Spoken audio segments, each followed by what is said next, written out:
Dear friend, there are moments in life when we suddenly feel that all the names, all the stories, all the roles in this world gradually become light, as if they were never really us. Exactly as Nisargadatta Maharaj lived and taught. When you let go of everything you are not, what remains is the truth. When Maharaja left this world, he did not leave behind a name for people to worship. He did not leave behind any titles for the mind to cling to. He dissolved into the nameless, but nameless. Because for him, before you were given a name, what were you? Before this body had a face, where was your core? Before the calendar set its dates, who were you in the endless flow of existence? He wanted us to go back to the time before the mind appeared, before society paints you a shape, before your life story is written. Who are you before the idea of I? That is the question that breaks through all layers of illusion. And that is the essence of this article, opening the path for you to directly taste the truth that has no name, no face, no history, the true self that knows everything. In the fragmented modern world, people are losing the ability to be still. People believe that they are. Circumstances, past, memories, emotions, the name written on the paper. But Maharaj just smiled and said, all that changes. What changes is not you. That is Maharaja's last teaching, short but shattering all illusions. You are no one. The nature of self-awareness. I am the unnamed. When I say I, who do you think I am talking about? And when you say I, what are you really pointing to? According to Maharaj, all these are just objects to be known, not the knower. Look, 1. You are not the body. The body changes every day. Skin ages, hair turns gray, cells die, and are reborn all the time. The body you call I today is not the same body you had 7 years ago. Every cell has been renewed. So what knows that change? What does not change is that silent gaze, awareness. You, too, you are not thinking. If thinking is you, then when thinking changes, does you change? But you are always a stable awareness, witnessing every thought that comes and goes. Thoughts are like clouds. You are the sky. Maharaj says, the mind does not belong to you. It comes from the world and operates with the world. 3. You are not emotions. Emotions are sometimes happy, sometimes sad, sometimes fearful, sometimes peaceful. What perceives emotions? What remains intact even when emotions fluctuate? Consciousness, not emotions. 4. You are not your story. All memories and experiences are just pieces that the mind uses to create the illusion of me. But there is a deeper truth. If you can observe it, you are not it. Apply this to everything you think of as me. You will realize that almost everything you call me is an illusion. Levels of self-awareness, awareness, consciousness, pure being. To understand Maharaja's teachings, you must understand the 3 levels of awareness. 1. Awareness. This is the ultimate self. No time, no space, no attributes. Awareness comes from nowhere and cannot be lost. It cannot be described. No one can see it, but nothing can be seen without it.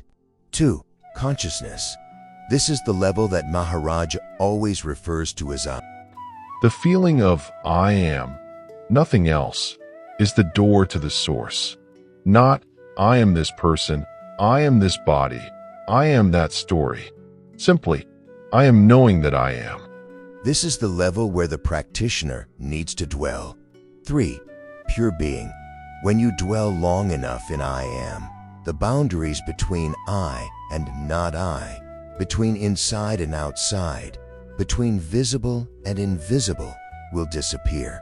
You realize there is no I, there is only being, and that being is what Maharaj calls that. Practice direct experience. I want you to try it now. No thinking, no trying to achieve anything. Just close your eyes. Feel the simple truth. I am. Don't name it. Don't add any description. Just feel the pure feeling. I am. You will realize. It's not a sentence. It's not a thought. It's not a belief. It's a living presence. From this foundation, all the stories about the ego begin to fall away when you drop all identifications. One day, in the silence, you will realize you are not the body. You are not the mind. You are not the emotions. You are not the memories. And when all that falls away, you have nothing left to call me. But you still exist. Vast, infinite, peaceful. That is the truth Maharaj wants us to realize. The truth has no name, no face, no date. The spiral of illusion, the programmed ego. Dear friend, if there is one thing Maharaj always emphasizes, it is this. You are not truly living as yourself. You are living as a program that has been written into your mind. And that is why people suffer. Not because of the world, not because of emotions, but because you do not see yourself as pure and who you really are. 1. The ego is not born naturally. It is created. Look back at your childhood. You were not born with an ego, with an idea of who I am. When you were born, you were just pure awareness. Crying, laughing, feeling, being. There was no art. There was only life. But then, your parents label you. Society teaches you you are this. You must be that. Schools categorize you by your grades. You learn to compare. The media tells you to be someone. A layer of information. Then another layer of information is added. And from there it forms a character. That character is not you. It is just a costume that society has put on you. But ironically, you believe 100% that it is you. 2. The mind creates a role. You play a role without knowing it. The mind is very clever. It doesn't just tell a story about you. It makes you believe that you are that story. For example, I am a good person. I am a failure. I am a hurt person. I am an introvert. I am a worrier. Have you ever wondered, where do these labels come from? Is it a real experience or just a biased interpretation of the mind? Maharaj says, the mind projects a thought, and that thought becomes your identity. You become a prisoner of your own imagination. We do not live from our true selves. We live from the shadow of ourselves that our minds create. 3. How does the illusion spiral form? It's simple. An event happens. The mind assigns meaning. The meaning becomes a belief. The belief creates a worldview. The view creates an emotion. The emotion reinforces the original belief. And so it becomes a closed loop. The mind does not give you the opportunity to see the truth. It only shows you what it wants you to believe. This is why Maharaj always asserted, you are not miserable because of the world. You are miserable because of the way you think about the world. 4. The ego is strengthened by fear. The ego only exists when it has something to cling to. And the strongest thing to cling to is fear. Fear of abandonment. Fear of being judged. Fear of losing control. Fear is the source of energy that feeds the ego.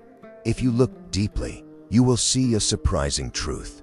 The ego is not afraid of death. The ego is afraid of being seen. It is not real. Finally, the ego is just an imagination repeated over and over again. Look at this truth.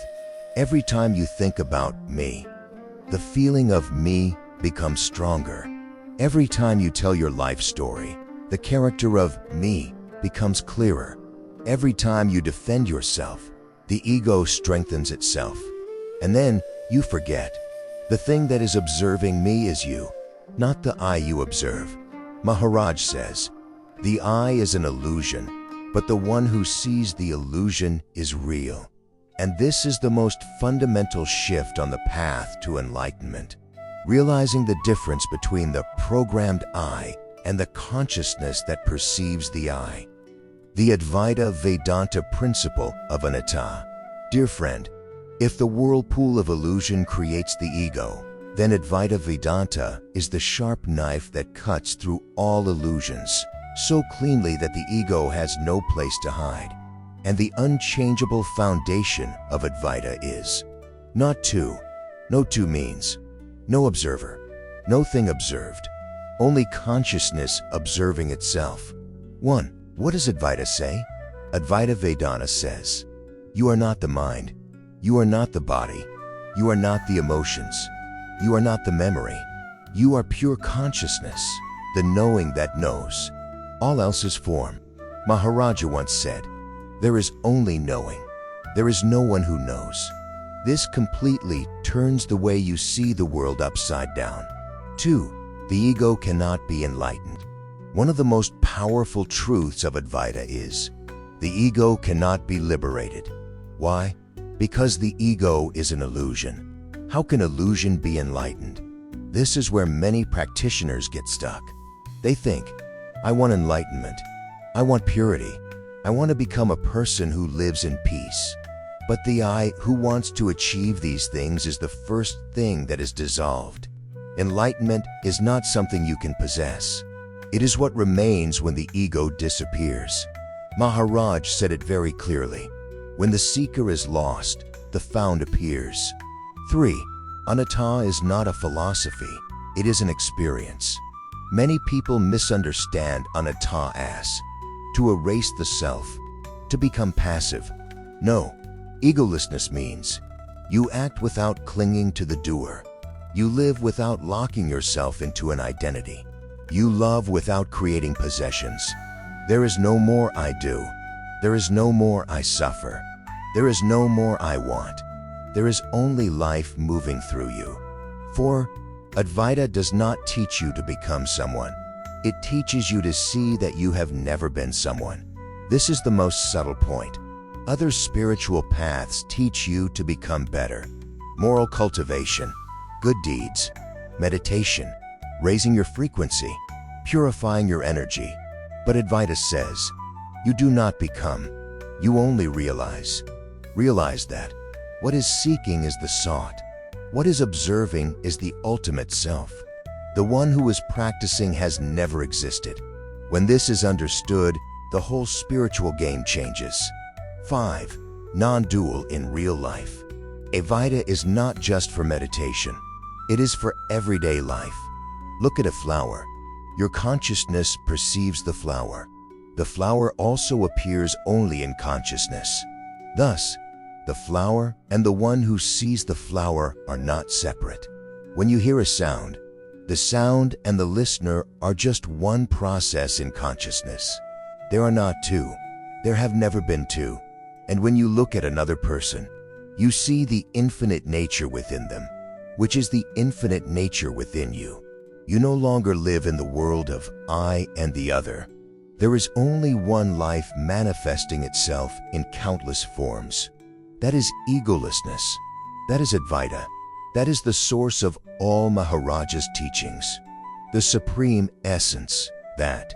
Dear friend, when Maharaj says, I am that, he is not talking about an object, a religious entity, or some form of God that can be grasped by thinking. It is the absolute principle, the foundation of all existence. When you breathe, that is present. When you are silent, that is clear. When you observe without judgment, that looks through you.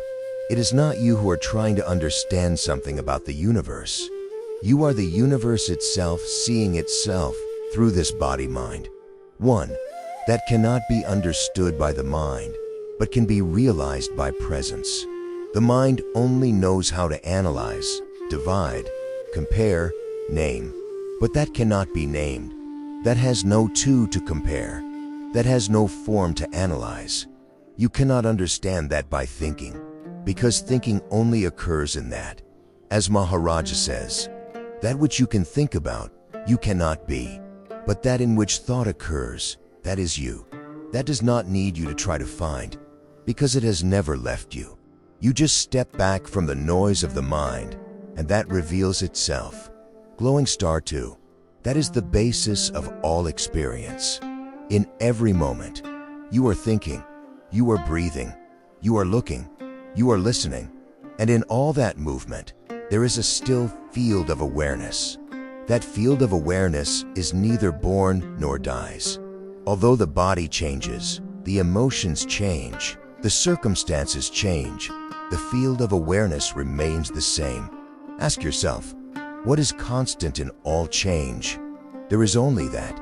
You can lose your possessions, your relationships, your body over time, but that cannot be lost, because it was never yours. It is you. 3. The biggest mistake. Thinking you are the body-mind, when in fact the body-mind is just a guest. You think, I am this body, because you live with it every day. But you forget that. The body changes constantly. Cells die every second. Emotions go up and down. Thoughts come and go.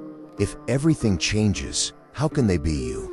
You are the one who perceives the change, not the change itself. Glowing star 4.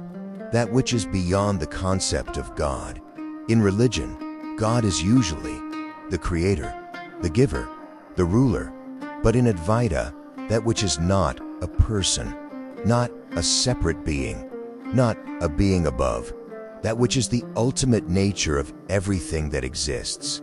It is the knowing in you, the life in the tree, the light in the sun, the intelligence that makes everything work perfectly, that which does nothing, but without it nothing can happen. 5. Maharaj's realization. I am the knowing, not the known. This is the golden key. If you are the knowing, then everything that appears in that knowing is not you. Thoughts not you, emotions not you, memories not you, body not you. All are just guests, and you are the host. When you stand in the position of pure knowing, that becomes so clear that you wonder, why did it take me so long to realize what was always there?